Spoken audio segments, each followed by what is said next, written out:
और जंग के मैदान से एक और बड़ी खबर आपको बता दें, यूक्रेन से एक और बड़ी खबर सामने आ रही है। यूक्रेन की सेना की तरफ से एक बड़ा भी दावा भी किया गया है।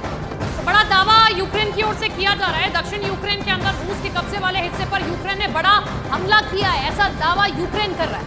यूक्रेन ने रूस के 2 हथियार गोदामों पर अटैक कर दिया है और इसके अलावा रूस के एक आर्मी बेस पर भी हमला करने का दावा है।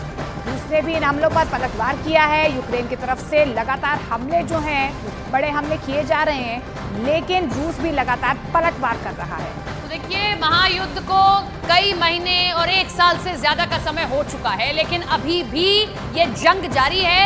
पुतिन लगातार घातक हथियारों का इस्तेमाल करते हैं, लेकिन यूक्रेन भी बार बार ये दावे करता है कि हमें मदद भी मिल रही है और उस मदद के सहारे हम रूस को लगातार वार दे रहे हैं।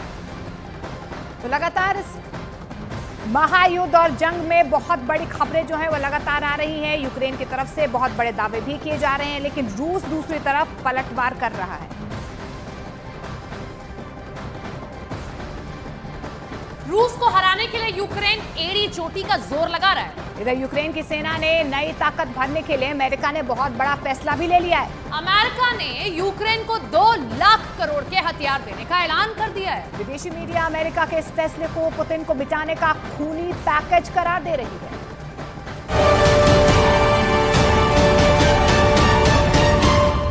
Гранат вообще нету, ничего нету.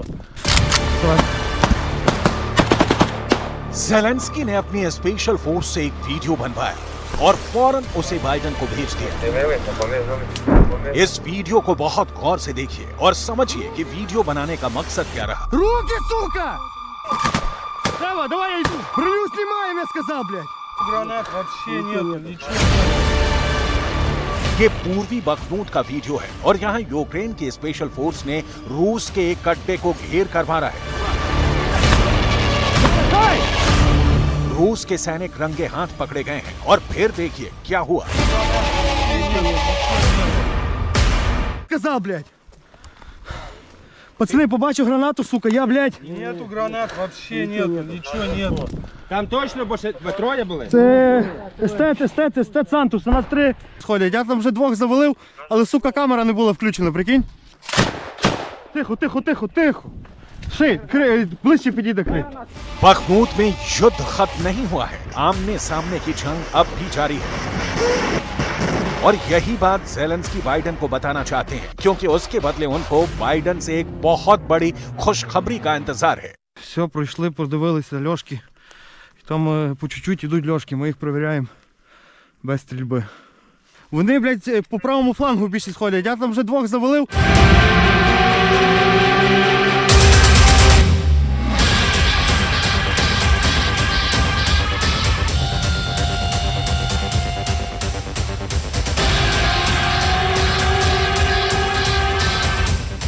रूस के छुपे हुए सैनिकों को यूक्रेन अब चुन चुन कर मार रहा है।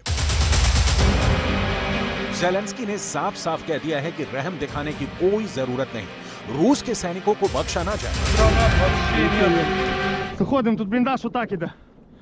Треба заходити, фонарик є? Тіпок! Що, больно? Больно, сука, виходи, блядь! Там точно більше. अब यही वीडियो जब ज़ेलेंस्की ने जो बाइडन के पास भेजा तो फोन पर वहां से ताली बजाने की आवाज आई और ज़ेलेंस्की को यकीन हो गया कि उनका मकसद पूरा हो गया। इस वीडियो को देखने के बाद बाइडन का यकीन कुछ कुछ पक्का हो गया है। Броню снимаем, я сказал, блядь! उन्होंने पुतिन को हराने के लिए बहुत बड़ा फैसला ले लिया है। पुतिन की फौज घेर कर मारी जाए, पुतिन के फाइटर जेट यूक्रेन में ही गिरा दिए जाएं। इसके लिए बाइडन कुछ भी कर गुजरने को तैयार हो चुके हैं।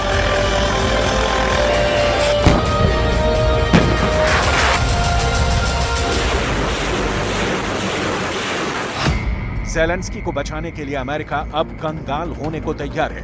ज़ेलेंस्की को बचाने के लिए अमेरिका अपना सब कुछ दांव पर लगाने को तैयार, और इसीलिए अब अमेरिका ने ज़ेलेंस्की के बैंक खाते में $21 मिलियन से ज्यादा की रकम डालने का फैसला किया है। रुपए में बदलेंगे तो ये रकम 1,75,000 करोड़ यानी 1.25 लाख करोड़ रुपए होंगे, जो अब ज़ेलेंस्की को मिल सकते हैं। 1,75,000 करोड़ रुपए से बाइडन पुतिन को रोकना चाहते हैं, रूस को हराना चाहते हैं, वो नाटो को पुतिन के गुस्से से बचाना चाहते हैं।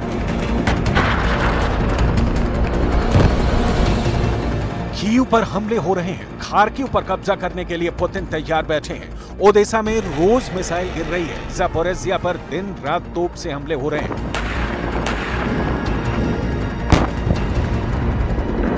ऐसे ही अटैक को देखकर बाइडेन को एहसास हो गया है कि अब ज़ेलेंस्की से कुछ होने वाला नहीं है। ऐसे ही हमलों को रोकने के लिए बाइडेन ने बड़ा फैसला किया और फौरन $21 बिलियन ज़ेलेंस्की को देने का फैसला किया।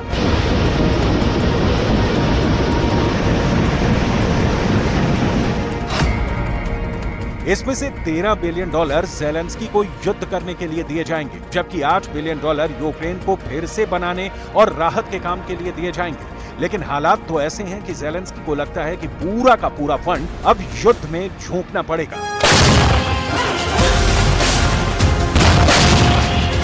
कह सकते हैं कि अब तक यूक्रेन के युद्ध में जहां एक तरफ पुतिन मिसाइल और कामिकाज़े ड्रोन की बरसात करते रहे हैं, तो दूसरी तरफ इन धमाकों के बीच ज़ेलेंस्की पर डॉलर की बारिश होती रही है। ज़ेलेंस्की को बार बार लिफ्ट कराने की कोशिश अब तक जारी है। जाहिर है कि अब ज़ेलेंस्की को पुतिन की फौज से लड़ने के लिए फिर से नई पावर मिलने वाली है। ये ऐसी फायर पावर है जो अगर टारगेट पर लगी तो पुतिन के युद्ध को बोझ बना सकती है। इतनी ज्यादा फंडिंग और नए हथियारों के सामने रूस के लिए भी ये युद्ध लड़ना आसान नहीं होगा।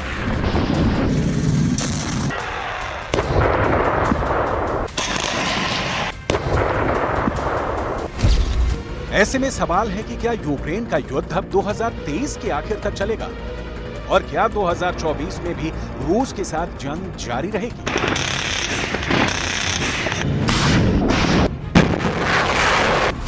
ये सवाल इसलिए क्योंकि रूस के हमलों का सामना करते हुए भी अब ज़ेलेंस्की के दोनों हाथों में लड्डू हैं। पुतिन के रास्ते में बैरिकेड लगाने के लिए ज़ेलेंस्की को और पावरफुल बनाया जा रहा है।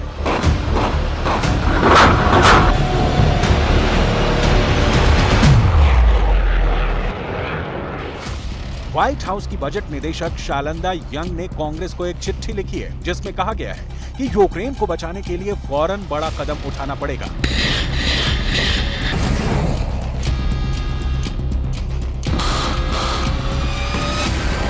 यूक्रेन को दी जा रही सैन्य मदद और फंडिंग को लेकर अमेरिका में अब सवाल उठने लगे हैं और बाइडेन से सवाल पूछे जा रहे हैं कि अमेरिका क्यों यूक्रेन में लगातार अपने डॉलर झोंक रहा है।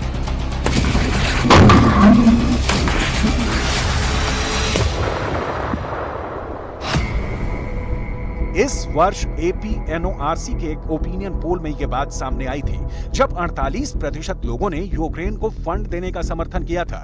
2022 में हुए ऐसे ही पोल में 60% लोगों ने इसका समर्थन किया था। यानी यूक्रेन की मदद करने को लेकर अमेरिका के लोग अब ज्यादा समर्थन नहीं कर रहे। यूक्रेन में इस वक्त युद्ध निर्णायक मोड़ पर है और रूस इस वक्त हर मोर्चे पर हावी है। खेरसोन को वापस हासिल करने के बाद से ज़ेलेंस्की कोई बड़ा कमाल करके नहीं दिखा पाए हैं और अमेरिका के लोगों को भी ये लगने लगा है कि यूक्रेन एक ऐसा कुआं बन चुका है जिसमें निवेश करने से कोई फायदा नहीं है। उनकी रकम डूबनी तय है क्योंकि ज़ेलेंस्की ज्यादा वक्त तक रूस को नहीं रोक पाएंगे।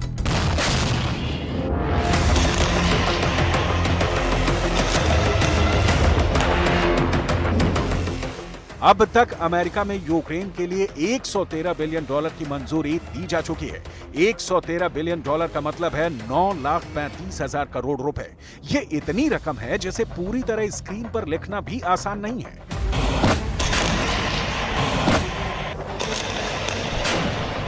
यूक्रेन युद्ध के लिए इस फंडिंग का मतलब है कि इसमें ज़ेलेंस्की के लिए हथियार भी हैं, वहां रिकंस्ट्रक्शन का बजट भी है, आम लोगों की मदद भी है। एक तरह से ये यूक्रेन के गोद लेने जैसा है और उसकी आड़ में रूस से युद्ध लड़ना है, जिसे पुतिन बार बार कह चुके हैं कि नाटो अब यूक्रेन में रूस से जंग लड़ रहा है। उनकी टक्कर यूक्रेन से नहीं बल्कि नाटो के हथियारों और उसकी फौज से हो रही है।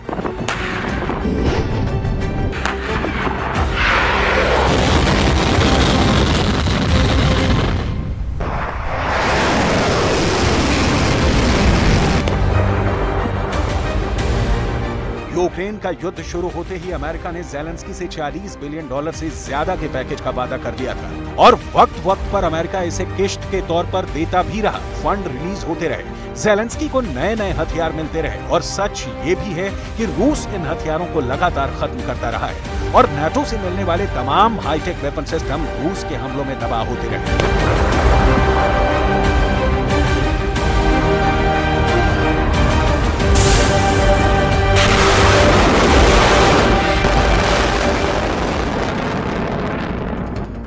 इससे पहले युद्ध को लेकर बाइडेन ने मई में बड़ा ऐलान किया था। तब उन्होंने युद्ध के इस आग में पेट्रोल डालने का काम किया और इससे यूक्रेन का युद्ध और भड़क गया। युद्ध और लंबा खिंचने लगा, यूक्रेन में और तबाही होने लगी, लाशों के नए पहाड़ तैयार होने लगे।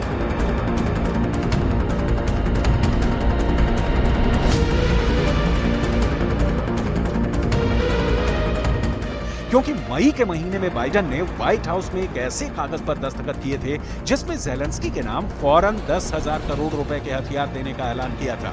ये बाइडेन की तरफ से मिला 10,000 करोड़ का बारूदी पैकेज था, जिसने यूक्रेन का फ्यूल मीटर फिर से टॉप अप कर दिया। यानी ज़ेलेंस्की के हथियारों वाला गोदाम फिर से भरने की तैयारी हो गई। Того, що можна сказати публічно, є новий оборонний пакет від Сполучених Штатів. Загальний обсяг – $1 200 мільйонів.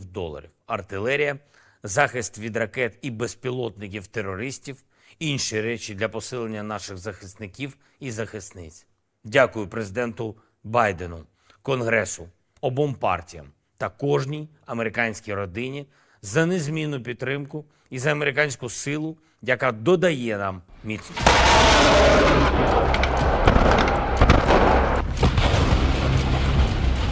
सवाल है कि इतनी बड़ी रकम से ज़ेलेंस्की करेंगे क्या? जब ज़ेलेंस्की पर 10,000 करोड़ रुपए या कहें कि $1.25 अरब की बारिश होगी, तो ज़ेलेंस्की क्या करेंगे? तो इसका जवाब ज़ेलेंस्की ने नहीं बल्कि अमेरिका ने दिया है ना ये चौंकाने वाली बात? क्योंकि अब साफ साफ नजर आ रहा है कि ज़ेलेंस्की का युद्ध वो नहीं बल्कि अमेरिका लड़ रहा है।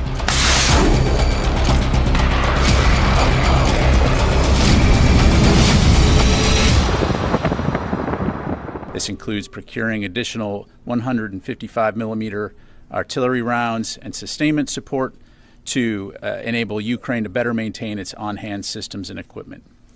The capabilities in this package include additional air defense systems and munitions, equipment to integrate Western air defense launchers, missiles, and radars with Ukraine's air defense systems, ammunition for counter-unmanned aerial systems, 155mm artillery rounds, commercial satellite imagery services, and support for training, maintenance, and sustainment activities.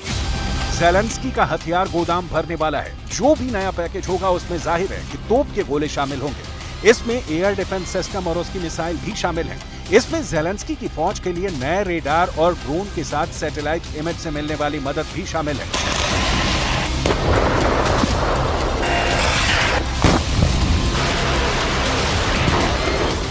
America ने Ukraine की सेना की training तेज करने की बात कही है ताकि नए सैनिकों को जल्दी से जल्दी हथियार की ट्रेनिंग देकर फ्रंट पर भेजा जाए और उन्हें ऐसे इलाकों में तैनात किया जाए जो रूस के हमले से खतरे में पड़े हुए हैं।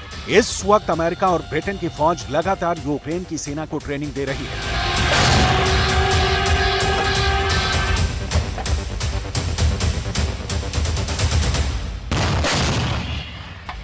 जब पुतिन कीव और ओडेसा पर मिसाइल की बरसात कर रहे हैं, जब बखमूत में जलते हुए खंडहरों के बीच लाशों के पहाड़ बनाए जा चुके हैं, तब अमेरिका चाहता है कि उन इलाकों को रूस से आजाद कराया जाए जो पुतिन की फौज के कब्जे में है। लेकिन यूक्रेन के इरादों को देखते हुए अब पुतिन का फाइनल असॉल्ट जल्द शुरू होने वाला है। नाटो को इसी बात से खतरा है। ये ऐसा हमला होगा जिसके बारे में कहा जा रहा है कि रूस अब यूक्रेन के 50 टुकड़े करने के लिए पूरी तरह से तैयार है। 50 टुकड़े यानी डॉनबास से लेकर कीव तक ज़ेलेंस्की का यूक्रेन पूरी तरह ढह जाएगा।